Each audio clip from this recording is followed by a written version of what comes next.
ሕዝቤ አያቅተውም አይደለም ያለው እግዚአብሔር። እርዳኝ በሉኝ፣ እርዳታ ጠይቁኝ። ይከብዳል መንገዱ።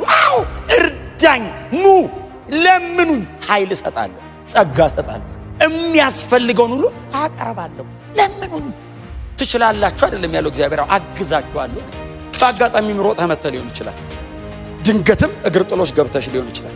በጣምም ተመላልሳችሁ ሊሆን ይችላል። በክርስቶስ ኢየሱስ ካላመንክ ግን በዚያን ቀን ከእግዚአብሔር ፍርድና ቁጣ ሊያድን የሚችል ምንም ኃይል የለም። ነገስታት አይተርፉም፣ ባለጠጎች አይተርፉም፣ የተመረጠንን የሚል ዘር በምድር ላይ አይተርፍም። ሰማይና ምድርን እንኳን እግዚአብሔር እንዳረጀ ጨርቅ ይጠቀልላቸዋል ካፉ በሚወጣ ትኩሳት። ካቃተም እጁ ላይ ወድቃ አቃተኝ እንጂ የሆነ ቀን እግዚአብሔርን ፈልገ ነው በእግዚአብሔር እችን አልፋታለሁ በዚህ መንገድ በፍጹም። እኛ ክርስቲያኖች እግዚአብሔር ብቻ ነው አምላካችን፣ እርሱ ህይወታችን።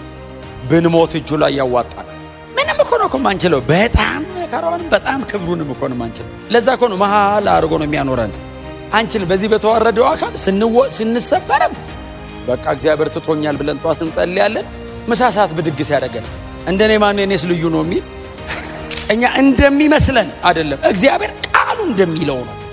ያላትን አንዷንም ሳትቀር ያረጋታል። በይዘው እቀጣለሁ ካለ እግዚአብሔር በይዘው ቤንዳ ያረጋል። ተመለስ ነው የሚለው። አልመለስም ካለ ትቼዋለሁ አይልም፣ ይቀጣዋል። መሐሪ መሆኑን ስታይ ለመውደቅ እድል አይሰጠም። ብትወድቅ ግን ድንገት የሚያነሳ እንደሆነ ግን ታውቃለህ። የሚምርህ የሚራራልህ አባትህ ነው፣ ግን ደግሞ አምላክህ ነው። ወደ ሌሎች አማልክት እገዛ ፈልጋችሁ አትሂዱ። እኔን እርዳኝ ላግዛችሁ ነው። እርዳኝ ብለው የማይለምኑኝ እኔን ትተው ወደ ሌላ ቦታ አማራጭ ፈልገው የሚሄዱት ነው በፍጹም እቀጣለሁ። እና ተመለሱ ወደ እኔ። እኔንም ሌላም ነገር ደርባችሁ አትሂዱ። ደብል ፐርሰናሊቲ በእግዚአብሔር ዘንድ በጣም አስጸያፊ